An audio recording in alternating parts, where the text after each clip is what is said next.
Gusto mo ba ng negosyo na mura pero mamahalin ng itsura? Try mo ng recipe na to dahil squid balls ang ipinares ko dito. Mura at malasa, I'm sure makakabenta ka. Mabilis lang lutuin nito dahil hindi mo na kailangan pirituhin yung kanton dito. Babanlian lang na mainit na tubig tapos pwede ang ihalo sa sauce ito. Ready na ba kayong magnegosyo kahit nasa bahay lang kayo? Kung ready na kayo, tara! Intro muna tayo. Kung bago ka sa channel ko, please click the subscribe button and the notification bell icon para ma-update kayo sa susunod nating mga video.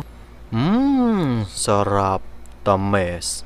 Oh yes. Hiwain muna natin yung mga squid balls ng pakros para maluto agad yung loob nito. Guys, 22 pieces ang isang balot ng nabili ko dito. Kaya yung 6 na piraso, ihahalo natin sa kanton ko. Tapos, yung 16 piraso, ilalagay natin sa ibabaw nito. Pero pwede naman kung siomay ang gagamitin nyo.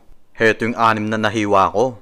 250 grams ng kanton ang lulutuin natin dito. Banlian lang natin to ng mainit na tubig sa loob ng 1 minuto. Sa 250 grams kasi guys, 4 na order ang magagawa mo. Kaya kapag 1 kilo ang niluto mo, 16 orders ang mabebenta mo dito. Banlawan natin ng tubig para hindi ma-overcook. Next, magpainit tayo ng mantika. Tapos, pirituhin natin yung hiniwa nating squid balls. Grabe, napakabango nito habang pinipirito. Kaamoy ng katabi mo.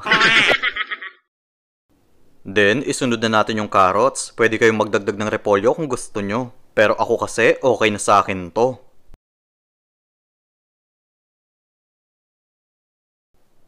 Ilagay muna natin sa strainer para matanggal ang excess oil. Next, maggisa tayo ng bawang. Tapos, 1 kutsarang toyo ang ilalagay ko. 2 kutsarang oyster sauce. At 2 kutsarang asukal. Haluin natin ito mabuti para mag-combine mga ingredients natin. Naglagay lang ako ng konting tubig. 1/4 chicken cubes. At paminta pampalasa. Kung mapapansin nyo, malabnaw pa yung sauce ko. Kaya nagtunaw ako ng 1 kutsarang cornstarch sa tubig. Halu-haluin lang natin hanggang sa makuha natin yung tamang lapot na gusto nyo. So, patayin na natin yung lutuan.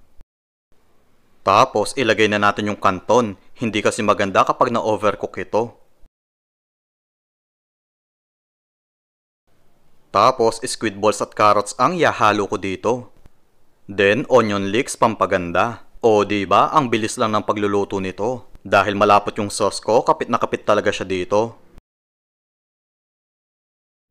Ilagay muna natin sa bowl para hindi ma-overcook. Huli kong pipirituhin yung squid balls. Mas masarap kasi kapag mainit-init pa to. Tingnan nyo naman guys, ang ganda ng itsura, pero mamaya kukulubot na. Isalin na natin yung kanton sa lalagyan.